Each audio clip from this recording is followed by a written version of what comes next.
নমস্কাৰ এই ভিডিঅ'টিত আমি সপ্তম শ্ৰেণীৰ অংকুৰণ পাঠ্যপুথিৰ তৃতীয় পাঠ পণ্ডিত আনন্দৰাম বৰুৱা নামৰ পাঠটিৰ প্ৰশ্ন উত্তৰসমূহ আলোচনা কৰিম।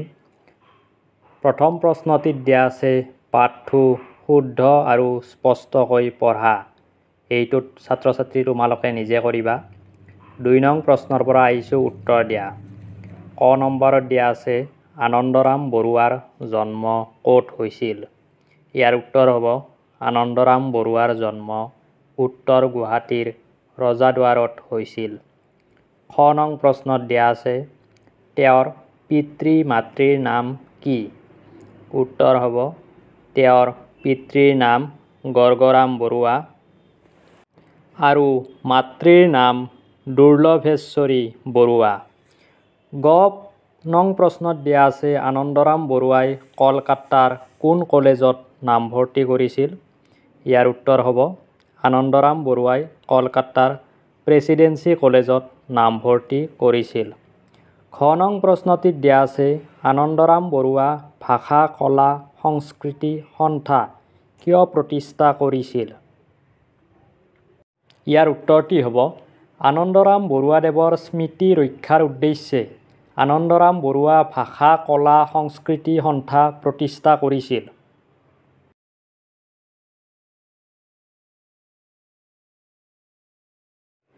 3 নং প্ৰশ্নটোত দিয়া আছে ABILACৰ সম্পূৰ্ণ নামটো ইংৰাজী আৰু অসমীয়াত লিখা। ইয়াৰ উত্তৰটো হ'ব ABILACৰ সম্পূৰ্ণ নামটো ইংৰাজীত Anandaram Barua institute of language art and culture Assam, অসমীয়াত আনন্দৰাম বৰুৱা ভাষা কলা সংস্কৃতি সন্থা। 4 নং প্ৰশ্নটিত দিয়া আছে তলত দিয়া পুথিসমূহৰ পৰা আনন্দৰাম বৰুৱাই ৰচনা কৰা পুথিসমূহ বাছি উলিয়াই লিখা। ইয়াত তোমালোকে লিখিবা প্ৰাচীন ভাৰতৰ ভূগোল, ভৱভূতিৰ মহাবীৰ চৰিত, ইংৰাজী সংস্কৃত অভিধান, উচ্চ সংস্কৃত ব্যাকৰণ, সৰস্বতী কণ্ঠাভৰণ, সংস্কৃত ভাষাৰ বৃহৎ ব্যাকৰণ, সংস্কৃত শিক্ষাৰ্থী সহচৰ। এইকেইটা তোমালোকে বহীত লিখি ল'বা। 5 নং প্ৰশ্নটিত দিয়া আছে আনন্দৰাম বৰুৱাই ICS পৰীক্ষাত উত্তীৰ্ণ হোৱাৰ পাছত বিলাতত হোৱা বয়সৰ বিতৰ্কত মিষ্টাৰ গ্ৰেণ্ড ডাফে দিয়া মন্তব্যটো নিজৰ ভাষাত লিখা। এইটো প্ৰশ্নৰ উত্তৰ ছাত্ৰ ছাত্ৰীসকলে নিজৰ ভাষাত লিখিবা। এতিয়া 6 নং প্ৰশ্নটোলৈ আহিছোঁ আনন্দৰাম বৰুৱাৰ কৰ্মজীৱনৰ বিষয়ে কেইশাৰীমান বাক্য লিখা। ইয়াৰ উত্তৰটো হ'ব স্বদেশলৈ উভতি আহি তেখেতে পোনপ্ৰথমে শিৱসাগৰ জিলাত সহকাৰী মেজিষ্ট্ৰেট হিচাপে যোগদান কৰে।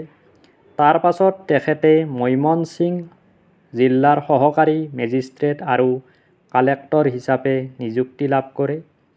এনেদৰে বিভিন্ন জিলাত উচ্চপদস্থ বিষয়া হিচাপে কাৰ্যনিৰ্বাহ কৰি 1884 চনত নোয়াখালী জিলাৰ মেজিষ্ট্ৰেট হিচাপে নিযুক্ত হয়।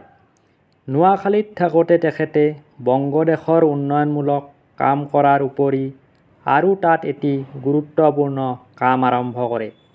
অসমৰ দৰে বংগদেশতো অঞ্চলভেদে ভাষাৰ ভিন্নতা আছিল। এই ভিন্নতা দূৰ কৰাৰ কাৰণে বংগদেশৰ ভাষাবিদসকলে মান্য ভাষাত এখন অভিধানৰ প্ৰয়োজনীয়তা অনুভৱ কৰিছিল। তেখেতে এই গুৰুত্বপূৰ্ণ কামটো হাতত লৈছিল যদিও সম্পূৰ্ণ কৰিব নোৱাৰিলে। 7 নং প্ৰশ্নটিত দিয়া আছে ক অংশত থকা শব্দৰ লগত খ অংশত থকা অৰ্থবোৰ আস্তানি মিলোৱা। এইটো তোমালোকে আস্তানি মিলাবা। ক অংশ আৰু খ অংশ দিয়া আছে। এটা দিয়া আছে অধ্যাৱসায় মানে নেৰা নেপেৰাকৈ লাগি থকা কাৰ্য। মন্থন, মন্থন মানে হৈছে মথা বা ঘটা কাৰ্য। সুখ্যাতি, সুনাম যশস্যা। জাকত জিলিকা, অতি শুৱনি বহুতৰ মাজত চকুত পৰা। অৱদান, অৱদান মানে হৈছে বৰঙণি বা অৰিহণা।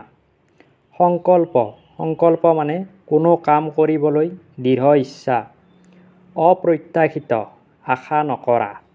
প্ৰতিযোগী, প্ৰতিদ্বন্দ্বী। নিযুক্ত, কামত লগোৱা, কামত নিয়োগ কৰা। মনীষী, মনীষী মানে হৈছে জ্ঞানী।